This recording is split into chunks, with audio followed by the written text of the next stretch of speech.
इतना सुनकर सूत जी अति प्रसन्न हुए। उन सब की बड़ाई करके कहा कि हे शौनकादि मुनीश्वरों, यही प्रश्न जो तुमने किया है एक बार नारद जी ने ब्रह्मा जी से किया था। ब्रह्मा जी ने यथार्थ उत्तर देकर नारद को प्रसन्न कर दिया था। सो कहते हैं कि एक समय श्री नारद जी तप के लिए हिमालय पर्वत पर, जिसके निकट श्री गंगा जी बहती हैं, पहुंचे और एक जगह बैठकर अति कठिन तप करने लगे। श्वास ब्रह्मांड में चढ़ाकर कुटी में बैठे रहे।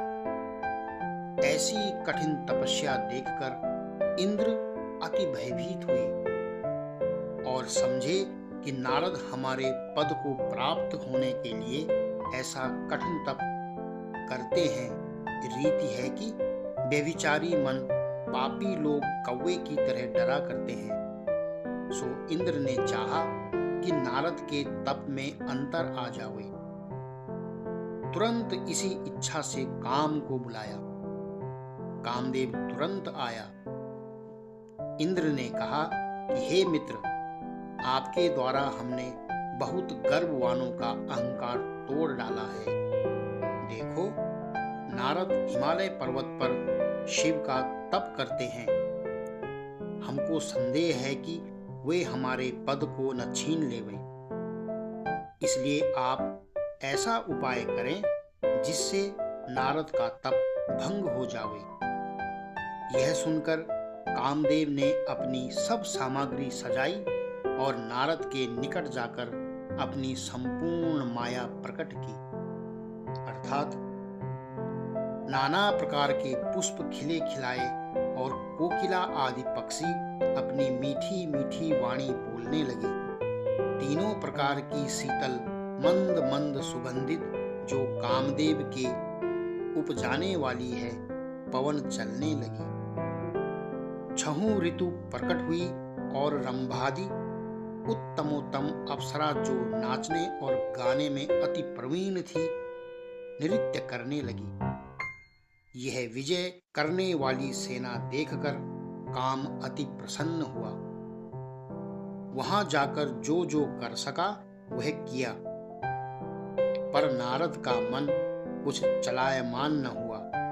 अब इसका मुख्य कारण वर्णन करते हैं कि उस जगह पर कामदेव का बल क्यों न चला। हेतु यही है कि जब सदाशिव ने काम को उसी जगह पर जला दिया था और फिर उसको जिलाने का वर देकर यह कहा था कि चाहे कामदेव जी जावेगा, पर इस जगह पर उसकी कुछ न चलेगी। अर्थात जहां तक कि ये स्थान दिखाई देते हैं वहां तक काम प्रकट न होगा।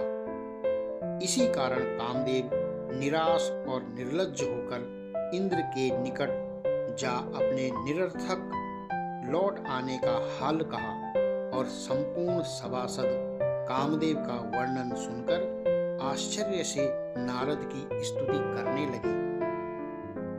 नारद ने अपने तप को पूर्ण समझकर अपने को कामदेव पर प्रबल समझा। यह न जाना कि यह तपोभूमि ऐसी है और अपने तपोबल पर मग्न होकर अति प्रसन्नता पूर्वक शिवजी के पास गए। अपने तप का हाल विस्तार से वर्णन किया।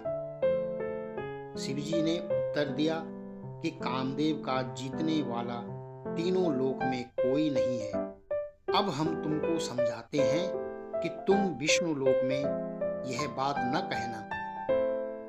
इस बात को हर तरह से गुप्त रखना, यहाँ तक कि किसी से पूछने पर भी न कहना। हे नारद, तुम विष्णु जी के तप से मुझे बहुत प्रिय हो। नारद को यह शिवजी की बात कुछ अच्छी न लगी। शिवजी की माया से जो मिथ्या और नष्ट नहीं हो सकती। शिवजी से विदा होकर नारद ब्रह्मा जी के निकट गए। वहां भी अपनी प्रसन्नता की और अपने तप पर गर्वित होकर कामदेव पर अपना विजय पाना वर्णन किया।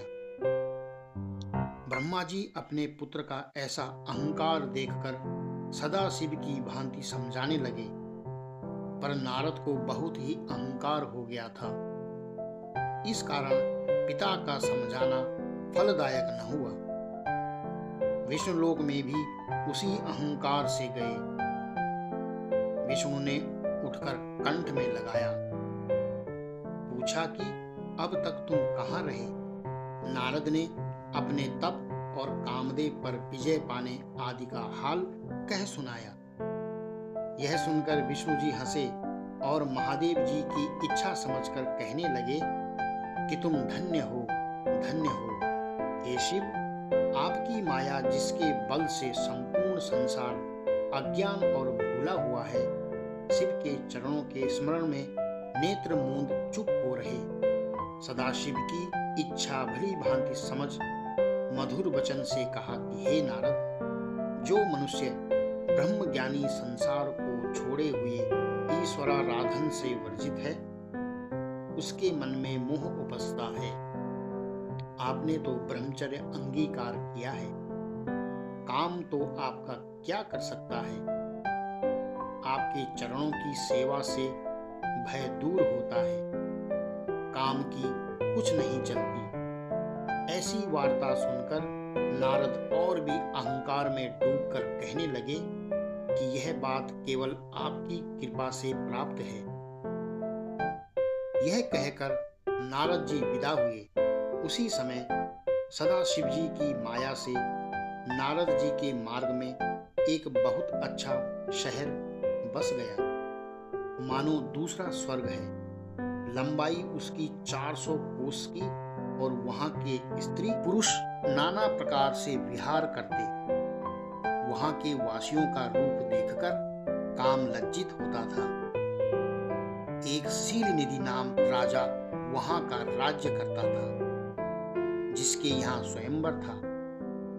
उससे उस राजा की लड़की, जिसकी सुंदरता पर संसार भर मोहित था, श्रृंगार किए मानो सभा का अलंकार हो रही थी। और चारों ओर के राजा उस महासुंदरी चंपक वर्णी गजगामिनी कन्या की इच्छा से उस सभा में वर्तमान थे। नारद यह सभा का हाल सुनकर स्वयंवर में पहुंचे।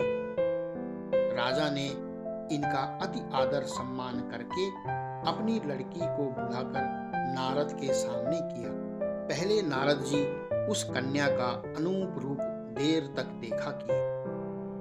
उसको शीलवान पाकर विचार किया कि जो मनुष्य इसका पति होगा वह अमर होकर किसी से युद्ध में परास्त न होगा।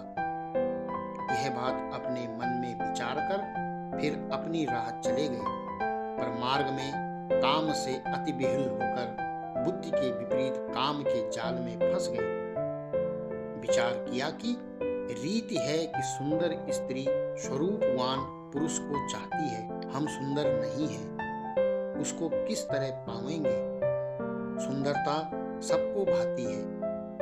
हमको उचित है कि विष्णु जी का स्वरूप लाकर उस कामनी को प्राप्त करें। यह विचार कर विष्णु का ध्यान कहने लगे कि इस संसार में आपके बराबर हमारा और कोई नहीं। निश्चय है कि आप प्रकट होकर हमारा मनोरथ पूर्ण करेंगे। यह विनती नारद की सुनकर विष्णु जी उस स्थान पर प्रकट हुए और कहा कि जिस तरह वैद्य रोगी की इच्छा के प्रतिकूल भोजन देता है, उसी तरह हम आपकी सहायता करें। यह युक्ति विष्णु जी कहकर अंतर्ध्यान हो गई। वह युक्ति नारद ने न समझी, सो संपूर्ण शरीर नारद का विष्णु जी के सदृश हो गया, पर मुख बानर का सा रहा। यह भेद नारद ने न जाना। स्वयंवर स्थल में पहुंचे कि वहां सब राजा बैठे थे। वहां नारद बैठकर बार बार उचकते थे और विचार करते थे कि यह लड़की सिवाय मेरे और किसी की इच्छा न करेगी। यह स्वरूप और किसी ने न देखा। पहले की तरह सब लोग नारद को देखकर आदर करने लगे। उस सभा में सदाशिव के 2 गण भी ब्राह्मण के रूप में वर्तमान थे। वे भी नारद जी के पास बैठे और नारद की निंदा करके परस्पर हास्य बड़े शब्द से करने लगे। ऐसी निंदा पूर्वक संकेत में वार्ता करते थे जिसको नारद जी कुछ नहीं समझते थे। वे कहने लगे कि हे नारद, आपने विष्णु से क्या सुंदर स्वरूप प्राप्त किया है। अब लड़की क्यों किसी को चाहेगी। राजा की लड़की इसी अवसर में स्वयंवर के बीच आई और नारद का भयानक स्वरूप देखकर मन में अति अप्रसन्न हुई। वह मुख फेरकर दूसरी पंक्ति में अपना सा पति ढूंढने लगी। कन्या जिस ओर नारद बैठते थे उस ओर भूलकर भी नहीं देखती थी। नारद की यह दशा थी कि सिर ऊंचा करके उस कन्या की ओर चारों ओर से देखते थे। शिव के दोनों गण यह दशा नारद की देखकर हास्य करते थे। ऐसे समय में आप विष्णु जी उस सभा में आए। लड़की ने प्रसन्न होकर तुरंत जयमाल विष्णु जी को पहना दी, जिससे सब राजा निराश हो गए। यह दशा देखकर नारद जी विह्वल हो गए। उस समय दोनों गणों ने नारद से कहा कि आप नाहक इतने दुखी होते हैं, भला अपने मुख को तो देखिए।